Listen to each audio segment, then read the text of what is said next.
Bonjour à tous, j'espère que vous allez bien. On se retrouve cette semaine du coup pour cette nouvelle vidéo. Donc là on est en train de finir de moissonner les orges.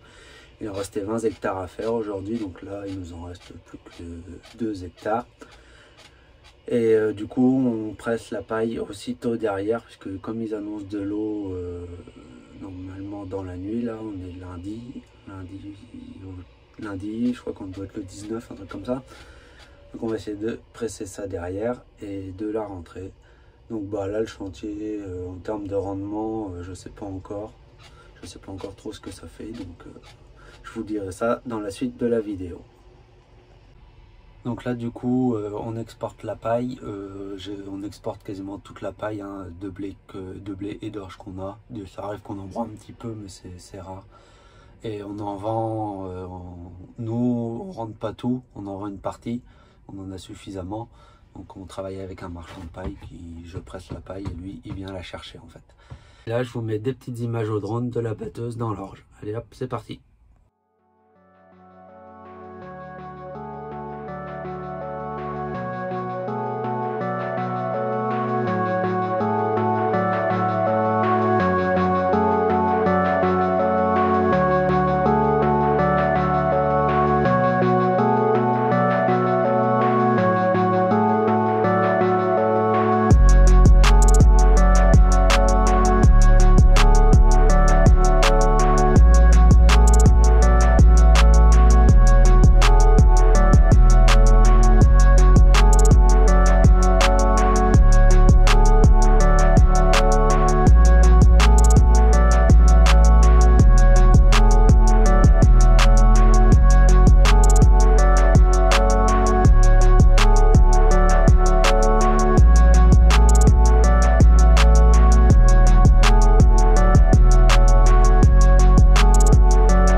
Voilà, on se retrouve ce matin.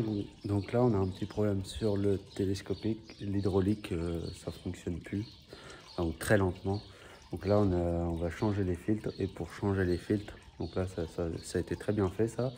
Il faut enlever toute l'huile hydraulique du réservoir. Donc autour de 115 ou 120 litres d'huile. Là, vous voyez, j'ai tous les récipients. J'avais un paquet de foin, je l'ai laissé dessous parce que je savais comment ça allait finir. J'en ai pris plein la gueule, la cote. Quand j'ai enlevé le bouchon, j'en ai pris plein la gueule. Donc voilà, donc là, on va changer les filtres. On va voir dessous, je sais pas si vous voyez, les filtres, là, il y a le bouchon, là, où ça pisse. Et il me semble que pour changer les filtres, il faut qu'on démonte les trappes qui sont là. Donc on va faire ça, puis j'espère que ça va remarcher. Parce que là, l'hydraulique, ça avance plus rien, on peut quasiment plus rien faire. Donc on va commencer par ça, j'espère que ça va résoudre le problème.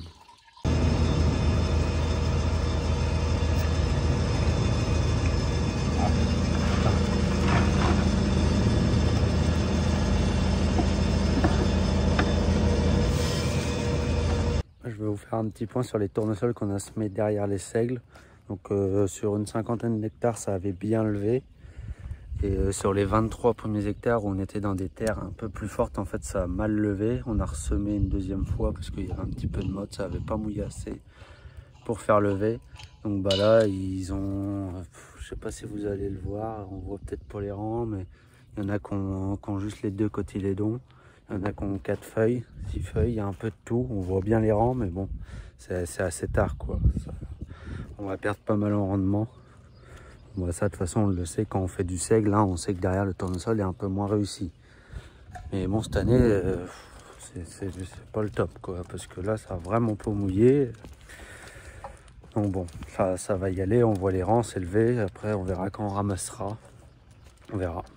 J'espère que ça mouillera un peu cet été, parce que c'est assez compliqué. Et puis bah là, je suis en train de ramasser un canon qui était là. Donc là je l'enlève, hein. Il n'y a plus besoin de le mettre. Donc voilà, là cette année, ouais, derrière les secs, ça a été un peu plus compliqué que les autres années. Donc voilà, quand ça marche, là, voilà, juste à côté, on a du tournesol là, où il n'y avait pas du seigle. Donc là, bien réussi, il commence à fleurir. Et puis bah là c'est un peu plus compliqué. Donc voilà, quand ça marche, quand il y a des beaux trucs, je vous les montre. Quand il y en a qui sont moins bien réussis, je vais vous les montrer aussi, parce qu'on réussit pas toujours tout. Voilà pour les tournesols derrière seigle. Bon bah on verra quand est-ce qu'on moissonnera ça, mais ça va être assez tard. Et je pense que l'année prochaine, j'attendrai que ça mouille avant de semer. Même s'il faut attendre 15 jours que ça mouille, je sèmerai pas dans le sec. Des fois, je pense que le mieux, c'est ça mouille et puis après, tu y vas avec le monograine sans embrasser la terre. On prépare avant et je pense que ça sera mieux parce qu'en plus, là, dans ces champs-là, ça a tendance à pas faire de la battance. Donc, quand ça mouille pas beaucoup, après, la graine, elle a du mal à sortir et ça se perd. Donc, je pense que le mieux, ça serait vraiment qu'on attende que ça mouille pour semer dans ce type de terre, quoi. Voilà, là du coup oui, comme je suis en train de ramasser les canons, là je suis dans un champ, j'avais de la chance parce que moi je l'allumais le matin et puis j'avais donc le voisin de la parcelle là, et bah lui le soir il m'éteignait le canon, donc ça me rendait bien service. Donc oui, il y a eu pas mal de plaintes pour des canons, il y a des gens qui sont, on peut le dire, qui sont cons. Il y a aussi des gens bien qui nous rendent aussi service et faut savoir le dire aussi, parce qu'il n'y a pas que des connards non plus. Il y a des gens qui sont aussi sympas, qui sont compréhensibles et puis moi il m'éteint le canon le soir, ça me rendait bien service. Donc bah merci à lui. Et voilà, quand il y a des gens bien, faut aussi le dire.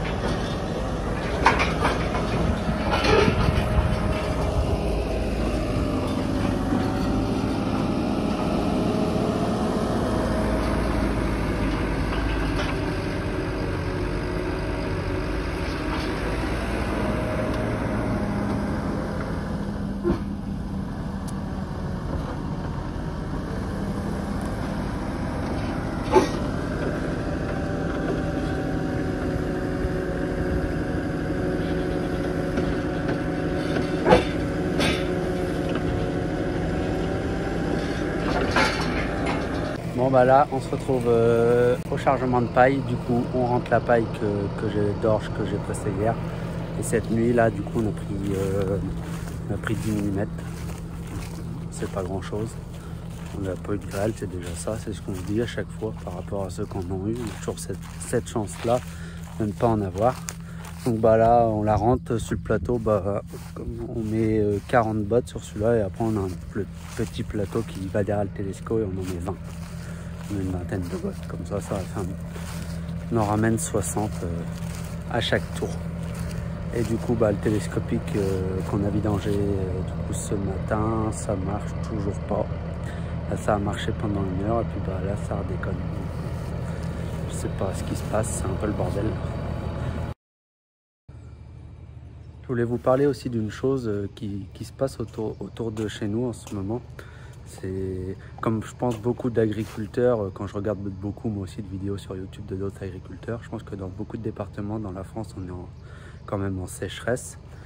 Et nous dans le secteur, il faut savoir que l'irrigation elle est interdite. On a juste nous le droit d'arroser, on a quelques cultures dérogatoires qu'on a le droit d'arroser, comme le maïs en silage. On a des collègues qui font du maïs semence ou du tabac, eux ils ont le droit d'arroser. On a le droit d'arroser par contre que la nuit. Et donc tous ceux par exemple qui font du maïs grain ou du tournesol, ces gens-là n'ont pas le droit d'arroser leur culture. Et là depuis, donc pour vous, ça sera la semaine dernière, donc pour moi cette semaine, on s'aperçoit qu'en fait les stades de foot de autour des communes, là où il y a toutes ces restrictions, on se permet d'arroser les stades de foot en fait. Donc moi, on a un peu de mal à comprendre quand même, il y a quand même je trouve une grande incohérence parce que on n'a plus le droit d'arroser. Aujourd'hui, il y a des éleveurs, des coupes de foin, c'est des rendements qui sont minables. Moi, dimanche, j'ai été pressé la deuxième coupe de luzerne pour un copain. Je ne sais pas si vous aviez regardé la vidéo de quand j'avais préparé la presse où je disais que j'allais presser de la luzerne. Là, j'y ai pressé sa luzerne. Le rendement, c'est 500 kg à l'hectare. C'est catastrophique. On a des collègues, du coup, il y a des gens, ils arrosent. Donc les communes arrosent les stades de foot, en fait. Et de l'autre côté de ces stades de foot, il y a des gens qui ont des vaches avec des prairies qui sont cramées. Et ça n'a pas l'air spécialement de leur poser de problème. Moi, je trouve, il y a des fois, il y a des choses quand même. Alors, je sais pas si c'est nous ou à force qu'on a la tête dans le guidon au boulot, ou je sais pas, ou je sais pas si c'est nous qui déconnons, s'il y a quand même une incohérence. On est quand même un peu dans une année assez particulière où il va y avoir beaucoup de manque de fourrage. Quand on regarde les vidéos sur YouTube, il y a beaucoup d'éleveurs, où il n'y a pas eu d'eau, il n'y a pas de stock. Et on se permet d'arroser des stades de foot. En plus, la saison de foot, elle est arrêtée. Quand il n'y a plus d'entraînement, il n'y a plus de match. Moi, je trouve que c'est des choses qui me dépassent. Alors, je ne sais pas si c'est pareil chez vous, si les stades sont arrosés. Je prends les stades de foot, mais moi, je suis à côté d'un grand parc d'attractions. C'est pareil. On arrose les ronds-points et tout pour que ce soit joli, pour que les gens, quand ils viennent en vacances, ça soit joli. Bon, voilà. Après, moi, je trouve que c'est un peu incohérent quand même. Je ne sais pas si c'est pareil chez vous, mais... Donc voilà ce que je voulais vous partager, c'est pas spécialement un coup de gueule, c'est juste pour vous partager un peu ce qui se passe quand même avec la sécheresse et tout. Et voilà quoi, il y a des agriculteurs, ils peuvent pas du tout arroser de maïs quoi. Et les rendements, ça va être catastrophique. Des maïs qui sont, nous on voit des maïs, ils font 1 mètre, même pas 1,50 m, ils sont en train de fleurir. Et voilà, je sais pas, je trouve qu'il faudrait quand même un petit peu de bon sens. Sans faire de grands raisonnements, je trouve que c'est juste du bon sens de dire je ne vais quand même pas arroser le stade de foot alors que mon voisin il est en train de crever, il a son herbe, elle est en train de crever pour nourrir ses vaches.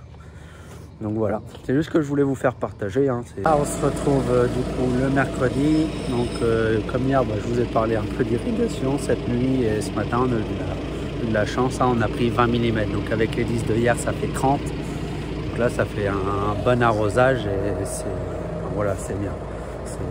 Donc là du coup aujourd'hui on a raclé les pareuses et puis je suis en train de broyer des bordures de bois dans des prairies. Dans des prairies là vous voyez on a déjà fait du foin, peut-être qu'avec l'autre qu'il y a eu ça va repartir. Donc là les pareuses qu'une je vous avais présenté un peu quand on avait fait le tour du matériel. Là du coup comme je broie des bords de bois, normalement là où il y a ma main il y a une casquette. Là comme il y a plein de branches et tout, on enlève la casquette comme ça avale beaucoup mieux. Derrière moi, là où on est, on est sur la bordure, donc on va essayer de ratiboiser jusqu'au niveau de la bordure. Parce qu'en fait quasiment tout le tour du champ, le champ est pas très grand mais il y a des bois tout le tour. Vous voyez dans le fond, donc j'ai déjà fait les deux faces. Donc on perdait quasiment 1 mètre, 1,50 m tout le tour du champ. Donc, voilà. On va en profiter pour faire ça aujourd'hui. Allez, je vous mets des images au drone de ce chantier-là. Low, you can still go. Even when you feel slow, you can still go. Even when there's no hope, you can still go. I never answer to no, man, I still go. Go, go, go, go, go, go, go, go, go, go, go, go, yo, go, go, go. Hustle hard, hustle every single day. I'll be making moves till I'm buried in my grave. To the system, I don't wanna be a slave. I've been doing shit my way, or the highway. And in the driveway is a nice range. Cause I grind through the climb, I invite pain. You'll never hear me, bitch, nah, I don't complain. Just gotta flip the switch and you can go and obtain anything you want, anything you need. Your mind's got the key ingredient, it's belief. They deceive with the negativity, but I just slide right by that energy. Even when you feel low, you can still go. Even when you feel slow, you can still go. Even when there's no hope, you can still go. I never answer to no. Voilà, on est samedi matin, donc totalement le temps change vraiment depuis le début de la vidéo. Il pleut, on a repris 25 mm, donc avec les 30 ça fait 55. Donc là c'est gros plus pour tout ce qui est culture de printemps, maïs, tournesol. Après en blé là je pense que ça va être du moins parce que quand il pleut comme ça et que le blé il est mûr, en fait après on va perdre en PS. Donc en PS ça va être le poids du grain. Là je pense que ça va diminuer. Bon après c'est comme ça, on peut pas être gagnant partout. c'est beaucoup trop tard. L'eau pour les blés, il aurait fallu que ça arrive au 15 mai. Mais bon, c'est comme ça. Et là, je voulais vous faire voir un petit truc en dernier, là, avant de clôturer la vidéo. C'est, on est en train de sécher de la luzerne, faucher et ramasser le même jour. Et en fait, là, on voit qu'on arrive vraiment à bien la sécher. Et je sais pas si vous voyez, mais ça, en fait, c'est sec. Donc là, il y a vraiment toute la feuille dans la luzerne. Donc ça va être vraiment, vraiment du très très bon fourrage, hein, pour de la protéine. Ça va être vraiment top pour les vaches. Bon, après, voilà, on l'a rebrassé une fois parce que c'était vraiment humide. C'était pire que si c'était de l'ensilage, hein. C'était humide et on a réussi à bien le sécher en 2 jours, 3 jours plutôt. Donc voilà, bon bah moi je vous dis à la semaine prochaine. Je sais pas ce qu'on va faire la semaine prochaine, je sais pas si on pourra moissonner ou pas, on verra la météo, ils annoncent. Et puis bah bonne semaine à vous tous.